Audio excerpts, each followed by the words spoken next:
Oh, I need that smooch, you know? What's going on, guys? Ali Nadem here for Punchier Sound for another tutorial. Today we're going to talk about how you can spice up your kick drums, and we're going to talk specifically about electro house, big room, how you can make the transient much punchier, how you can give a little bit more punch and increase and improve the click of the drum.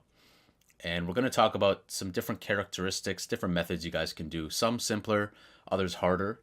And I have two Kashmir samples here. So let's just go ahead and play them. Here's the first kick. It is quite punchy. The click sounds pretty good. Here's the second one. So what are some methods we can do if maybe you're not satisfied with the transient of the kick? And the transient is that first bit. So when we say transient, in case you guys aren't aware, transient is this first little bit right there, the punch, the initial punch. One method I actually like to do, I've been doing lately, is actually throwing in a synth. Using Massive, we're going to make just noise. We're going to layer noise. I see a lot of great producers mention to people, try noise, try a clap, try something. You know, you don't have to focus on just surgically treating the kick drum. You can also layer something on top of that. You know, if you have a kick, but it's lacking a bit of like high-end crisp, maybe put a clap on that and see how it works. Also be mindful of the stereo field though. You know, you don't want to put a super wide clap unless that's your intention. Just be mindful of like the stereo field and how you're working on your kick. Massive, let's go ahead and use sound. So we're gonna just use white noise. We're not gonna use any of the oscillators. We're gonna go ahead and put this, there's a variety of different low pass, but I'll just put it on Daft. Daft is kind of like a more harsher, kind of like brighter version of like low pass 4 or scream. Has a bit more kind of air to it. And in envelope 4, we're gonna make this very short. Okay, so listen to this. Let's put it on 2. That's a bit too long.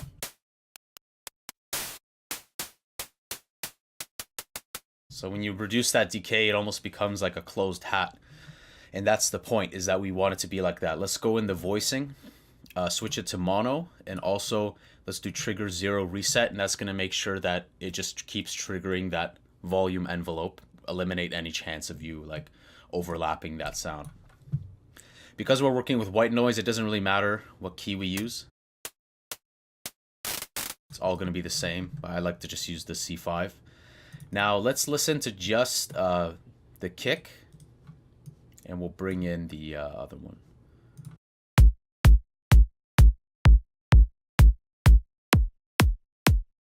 Even the first kick, let's listen to that. This is off and on.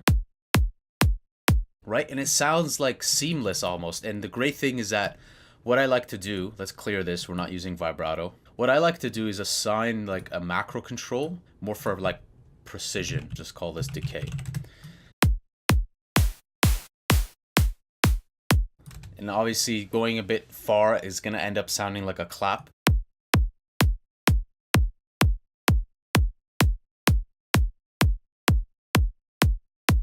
So I have it at 2. It's really not changing much. I might change the release, bring it up a bit. In case you do crank up the decay. Because if we crank up the decay,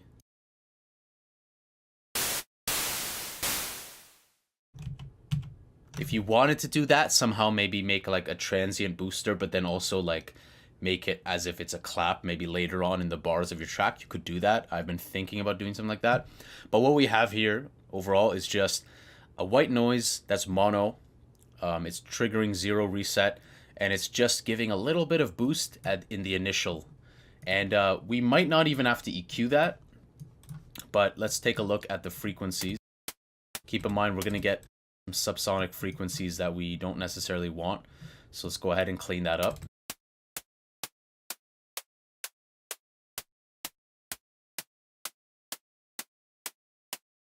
It's okay there. We'll just leave it at 200 hertz.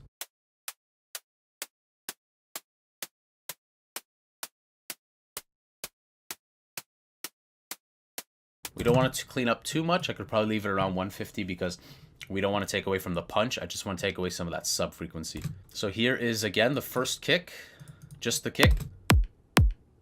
Now with the transient boost. We can get really creative with it by adjusting this master. Obviously that's too much. Let's back it down.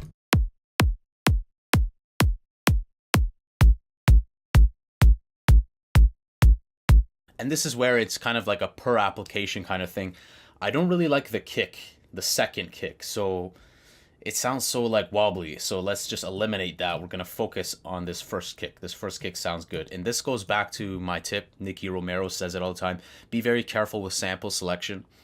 Make sure you are choosing samples that you don't get this emotional attachment to them. Don't use them just because you use them. Or if you use the sample for so long in your project, don't feel attached to the point where you're going to deny yourself replacing that sample, especially if it sounds bad. And here I don't like this kick.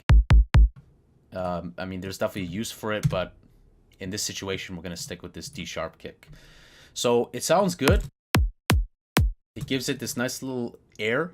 Now, what can we do with this? We can do a variety of stuff. We can leave them both routed to the master as they are here. We could also make a sub mix. You know, sending your stuff to a drum bus is actually, using buses is very good, because when you use buses, the final output to the master is a bit more clean.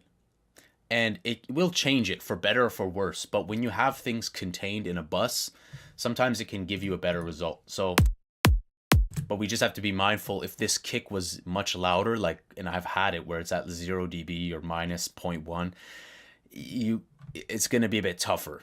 It's definitely going to be more sophisticated. But here our example is more simpler. So let's see. Let's go ahead and throw on one of my favorite transient boosters.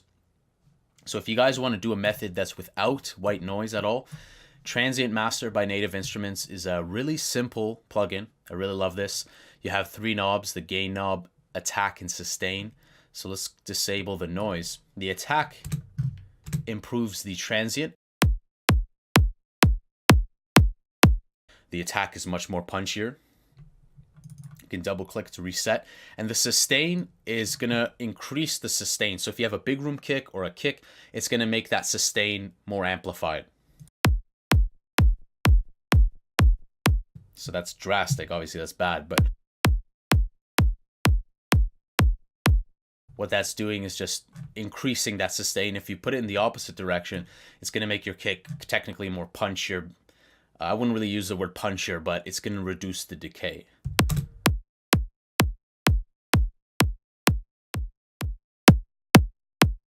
You got to be very careful with these plugins.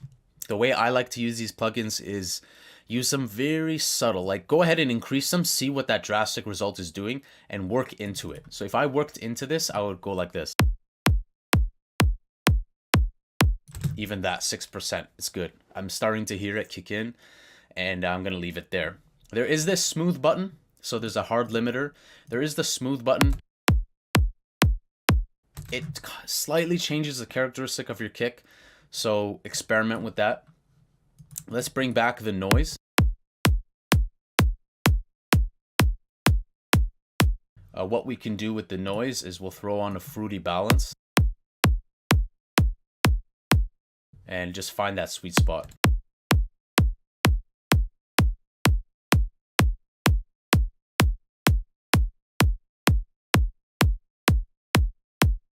Pretty good there, minus 4.5 dB, and that's going right into this drum bus as well. So these are one of many different methods than white noise, transient booster, transient master, sorry. And you got to get creative. Layer percussion on it, layer a little clap on it, tighten up that clap, make that clap maybe just very small, and the result is it's better, because then you're going to get kind of your own transient. You're going to get a transient that is going to be unique amongst the crowd, and it's going to punch through. So let's go ahead and listen to just the normal kick. We're going to solo this. All right, so normal versus the wet version.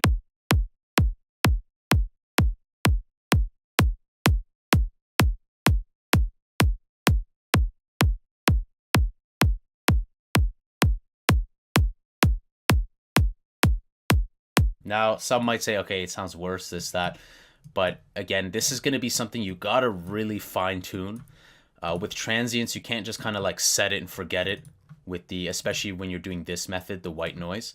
So if I was getting it kind of very precise, I would really, really try and get that decay the way I like it. I would maybe even experiment with the EQ, the high shelf. So let's do that before we wrap up this video. I'm going to turn off this. I'm going to mess with the decay and the EQ.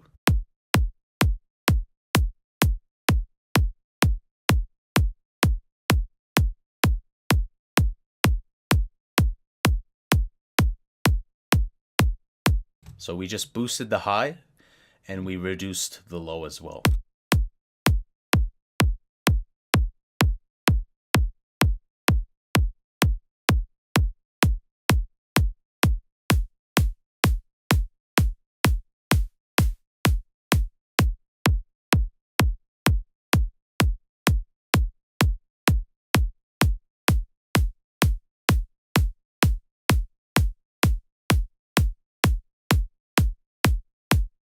I kind of like it there. You know, it sounds more clappy, but I like that. We can also see, actually, we got to be careful because this is going to the drum bus. I wouldn't put on reverb. I wouldn't do dimension expander. Dimension expander widens the sound. I would do it if I was routing it directly to the master, but in this specific situation, I wouldn't do it. So overall, we have the white noise, the high end boosted a bit, low end reduced. We have kind of like a tweaked decay that almost sounds like it's almost like a clap, but it's not. It's just meant to enhance the kick. And all of that's being routed right into the drum bus, which has Transient Master, which is a hard limiter, and a 6% boost. So you don't have to use the white noise method. Use anything that you like. Get creative, because it's usually the stuff that we don't do and the stuff that we don't try that's going to yield us results that perhaps we are aiming to go for. So let me know what you guys think about this method. Transient Master is a fabulous plugin. You can check that out in the link below. And I'll see you guys in the next tutorial. I'm working on my sample pack. So let's just show you guys here a quick glimpse. You guys are seeing an early glimpse of Ali Nadem Signature Sounds Volume 1, which is going to be my first sample pack. And basically we're looking at a whole lot of stuff. We got kicks in here. We got hardstyle kicks that I've made, kick enhancers, which is like this tutorial, what I talked about, making little noisy stuff. Some with even some harmonic elements in there.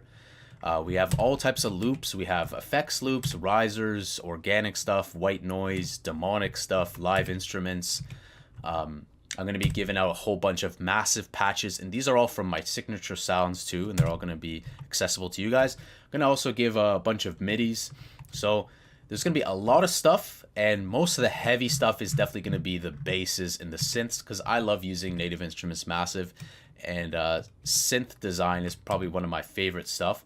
So look forward to seeing this pack. It's going to be released near the end of the month, going into February.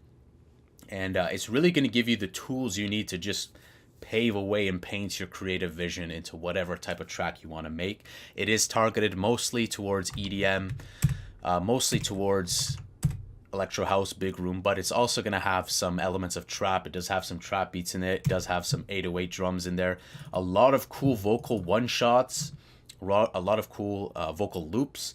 So there's definitely going to be a lot that you guys are going to be able to use. And I look forward to releasing that to you guys.